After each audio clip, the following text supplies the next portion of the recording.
Hi everyone, welcome back to the channel and start on a new build. Now this is a car that's been in the background of a number of different builds that we've done.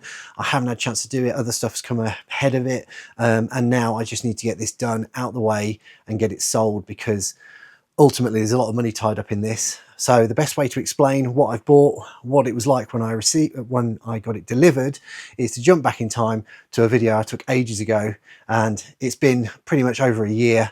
So let's jump back, go over what we bought, and then we'll cut back to today and where we are. So I thought I'd start off, give you a quick introduction, and then we'll dive into what's wrong with what I've bought. But this has to have been the cleanest car I've ever had out of Copart. So we have a 2013 1.4 TSI Volkswagen EOS, and I'll just start this. As you can see, I don't know if you can see from there, we've only done 33,751 miles. Now this car has got full service history, and it's a sport model, so it's got a really nice spec on it.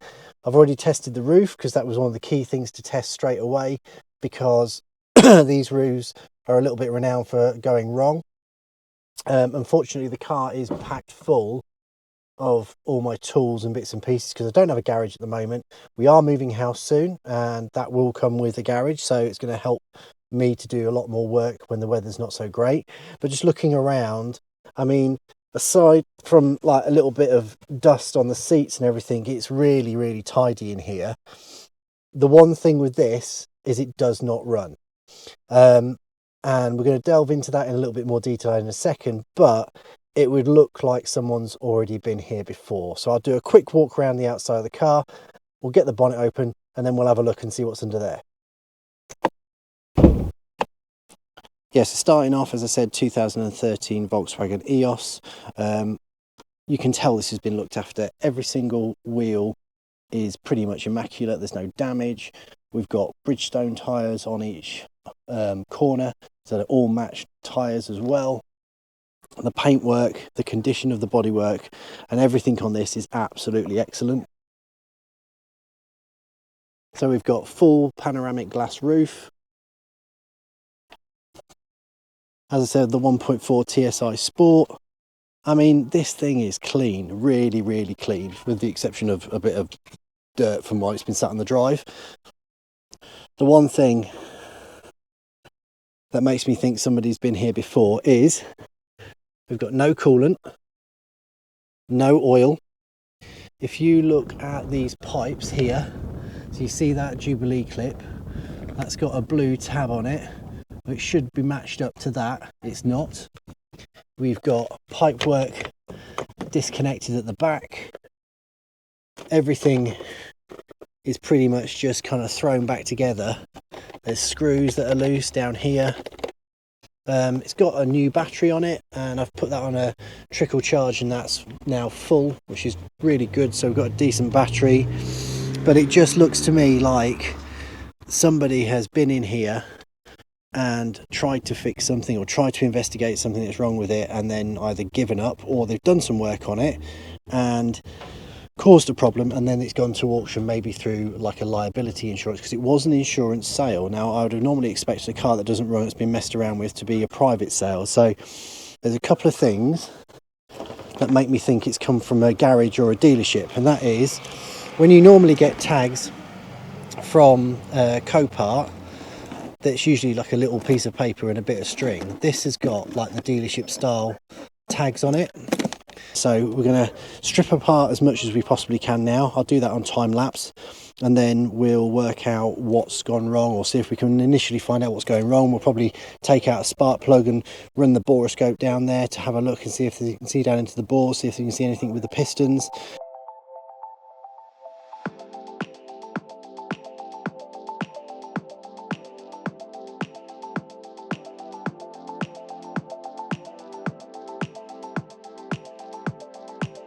Well, first good sign, and the reason why I was taking this off first, to check it wasn't flood damaged. There's no water, that's bone dry.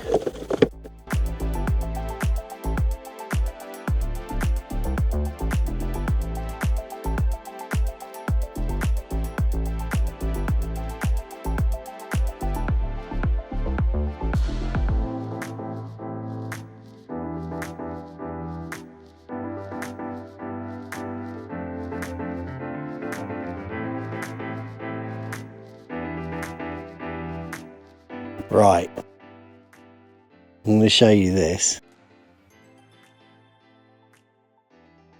I think our issue will be appearing in cylinder 4. My guess would be the chain has gone and it's thrown out the timing. So I think the best bet is to take the timing chain cover off, inspect that. So that means taking off all this side of the engine, and then I'll strip all this back as well, because I'm going to have to take the head off to have a proper look at it. But I think potentially if the timing chain's gone, it might have damaged some of the valves. But if the pistons look okay, and when I take off the timing chain, that timing chain could be holding it in place and stopping it from turning. So if I take all this off, have a look at that, work out what's going on down there with the chain, and then we'll get the head off and have a look and see what the state of the valves are in. One eternity later. Okay, so what's next? You saw how much I've stripped off so far. I say this is kind of the stage I got to. I've reconnected the battery because I had to kind of wind the window down. But I think what I'm going to do, the next plan of attack, is to give myself the most access. I'm going to strip the front end. I'm going to take the bumper off, the headlights, the slam panel, everything from underneath here, so I can easily see what's going on. And if I do have to do work on the engine, it'll be a lot easier with all this stuff out the way. It's got no coolant in it, so I haven't got to drain any of the radiator or anything like that. And also, if someone's had this off before, I want to know that they've put it back on properly rather than just focusing on the engine.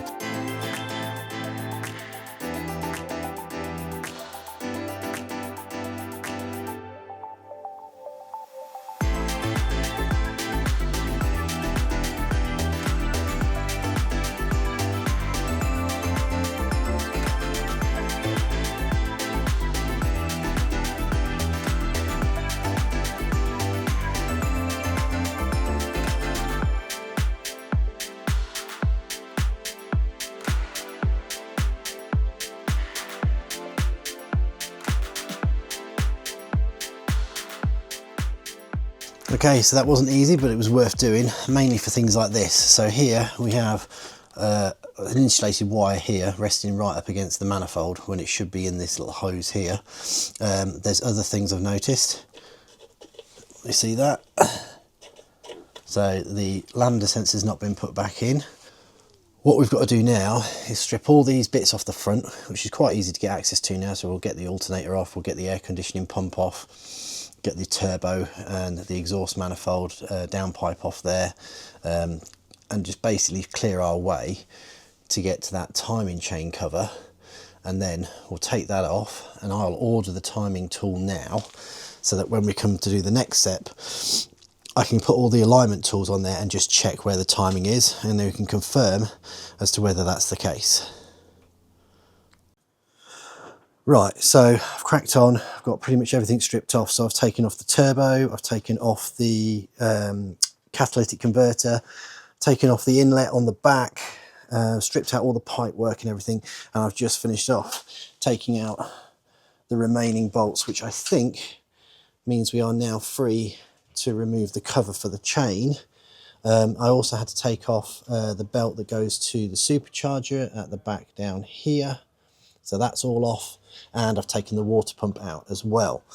So let's see if we can crack this loose and have a look at what's going on with the chain. Okay, so this is what we're presented with. I expected to see snap chain. I mean, there's a little bit of play in it at the top there, but the guides are all intact. There's nothing broken. The tension has got plenty of tension in it. That's all okay.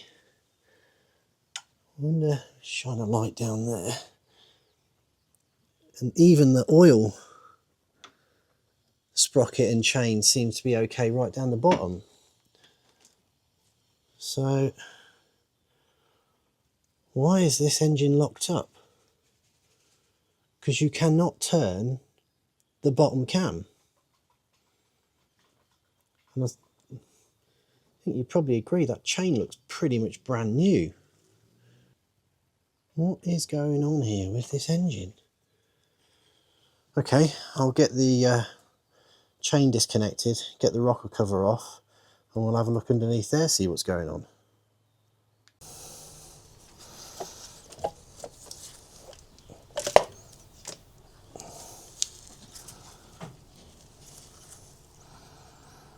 I don't even see that, but all the cams really clean.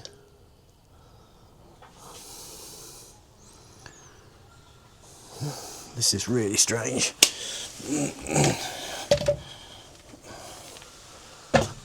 We've got a rocker that's been knocked there. Yeah.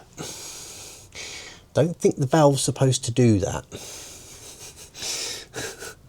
So we have had interference with the head. So I need to take that off, and I think to do that I've got to take this other part of the inlet off as well. And I'm fairly certain it's cylinder number 2 where we had that impacted spark plug, even though I found it in cylinder 4 because there is an indent on the top of cylinder 2. But the engine is really clean. I mean, it's only done 33,000 miles, but it is really clean, so you can tell it's been serviced regularly, and the service book backs that up. So I think the next thing to do is we'll strip the head off, but I think to do that I still need to take some more bits off from this side, so I need to get rid of the or the thermostat housing here. In fact, somebody already has started that because there's a screw out of there. So I'll do a bit more strip down and I'll cut back to you when I've got this engine head off.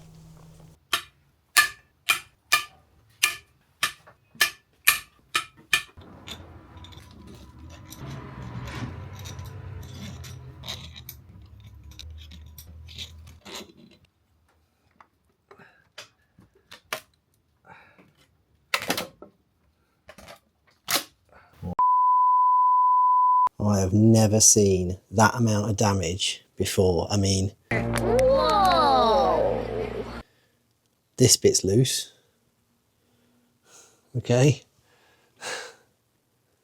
Oh, that was a bit crusty and a bit stuck to it. But this, I think it's literally embedded in the piston. Let me see if we can pry it out.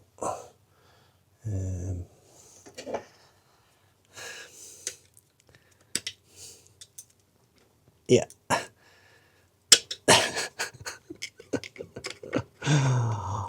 God. It's literally bent the piston and wedged itself in there. Ah, there we go. I'm gonna have to see if I can get that out carefully and make sure it's not damaged the walls. There's nothing on the inside, no roughness or anything on the inside of the balls on these two. But obviously if that's now at an angle, I'm hoping it's jammed into that position and not shifted.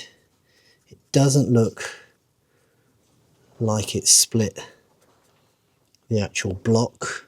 There's no cracks between. So next option, or next thing to do, is to get the sump off. So yeah, this is my solution to be able to take the jack out from underneath the engine and to be able to get the sump off. Bought an engine support. It actually wasn't too bad. I think it was about £50. Supports up to 500 kilos. But what I've done is I've put 2 chains on it. So I took the engine, the bracket off the engine head, and I've actually bolted it to the back there. And then I've lashed another chain around the front there. And then what we've done is I've also put a axle stand underneath the gearbox so that there's very little chance of this shifting when I take that jack out, because I'd rather not have an engine drop down on me while I'm working underneath it. So what I'm going to do, it's not going to be easy to film, it's actually undoing the bolts, but I'm going to whiz all the bolts off now on the sump, and then we'll cut back when that's off and we'll have a look and see what the state is underneath in the block. Sometimes I honestly do not understand what goes through the minds of the people that design these engines. So let me just show you something that is really stupid. So I've got all of the bolts out from around. Well, some of them were missing, so I'm going to have to order some replacements. But if we look under here, let me just get you to the right position. Right, you see these 2 holes, one here and one here. They have bolts in them. Spin it around. yeah, they have bolts in them, but you can't get to them because you can't get a tool through the hole up to get on the hex. So I've just had to go out and buy a whole new set of tools, costing me another 40 quid, to get 2 bolts out. Not happy. So it's now loose, but it's not dropping down. I think it's at this end where the flywheel is. I missed a screw. I'll find out what it's hooked up on. Right, if the power goes out in a minute, it's because there's a massive thunderstorm started underneath. There we go.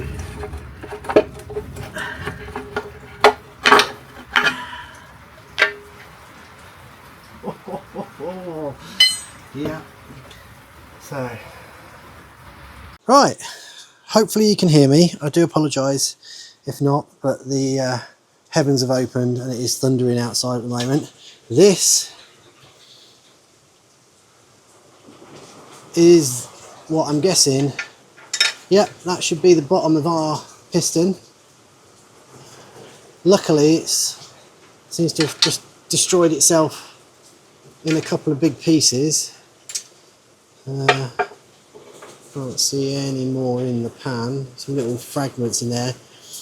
But what I'm not seeing, which is a good thing, is lots of little metallic flecks in there, which is a little bit reassuring considering the fact that if the engine had been cycling, it could have potentially ripped itself to bits. So what I'm going to do now, I'm going to undo the conrod on this one and pull it out, and then we can check to see if there's any damage in the bore. I'm hoping not, but we shall see. Okay. Wow.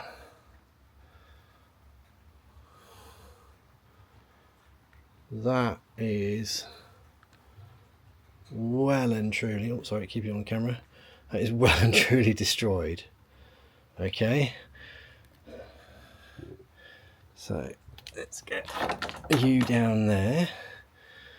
Let's get a torch on this. I'll get the other two out, and then we'll get a torch on how good the inside is here. But an initial look, I mean, without looking at it carefully, there's no scratching, no indent, no nothing. I might have got really lucky with this. So yeah, I'll get the other two pistons out and then we'll have a proper look at it. Okay, so I've got all 4 pistons out, and good news is there is no damage to any of the cylinder bores. There's still quite good, I mean, I don't know how well it'll pick up on camera, but there's still quite good cross hatching on there. But I will just lap, well, I think it's lapping is what you call it, the cylinder bores before I put a new set in. I could potentially reuse the conrods which are down there, but there's a risk that they could have suffered some damage when that went bad. So I'm going to just do the right thing, and with the exception of changing the crank, I'm just going to replace everything. So all the bits that were in the sump match up perfectly to this, so we're not missing any bits. There you can see, if I get closer, how it's completely split apart. The other ones, I don't know how long. I spoke to a mechanic, mate, and he basically said, told you, cylinder 2 just annihilates itself. Apparently it's a thing on the 1.4, gets too hot and basically just destroys itself. So what I'll do is I will send off all the injectors to be tested. If we just go around to the head, we can see we've got all the damage in here. So I will replace the cylinder head, and I have found a kit online, 450 quid, and that basically is everything. It's the head, all new valves, basically to completely rebuild this. So I will get that, and it also comes with 4 pistons, but I need to measure the ones I've got to make sure I get the right size. And then I will go out and I will find out how much it costs for a set of 4 new conrods. I will actually contact Volkswagen for a laugh and see what they say the price is. But yeah, I'm really happy. It could have gone a lot worse. I think it's safe to say that it's been a fair bit of work, and it's taken me over a year to get to this stage. But in theory, if I get that rebuild kit, put it all back together, and then it should be a nice fresh engine and a really tidy car when I get it back outside and give it a clean. Other things that I'll do, obviously I'll put a new chain kit on it, and I'll change out the oil chain. I'll put a new water pump on it, because the water pump on this one also runs the supercharger, I think, and it's got like a clutch on it, and the one that I've got is a little bit worn. So I think the best thing to do now is go off, order all those parts, and then we'll do another video on this, which hopefully will be the last video on this, where I just put it all back together and we see if it works. So I think we'll bring this to the end of today's episode on the EOS. It's been a long term being made, like I say, over a year, but we got there in the end. We know what's wrong with it, we know it can be fixed. So I'm going to go off, order a load of parts, and then we'll pick up in the next episode. I just want to say a massive thank you though to all of our new subscribers. Since my last video, the numbers jumped again quite significantly. We're way over 4,000 now. And I'll welcome aboard anybody who hasn't subscribed yet. Just think about it, 2 seconds, hit that subscribe button, massively supports the channel. Don't forget to give it a like if you like the video, comment and share with anybody on social media you think will enjoy it as well, and I'll catch you in the next one. Thanks for watching.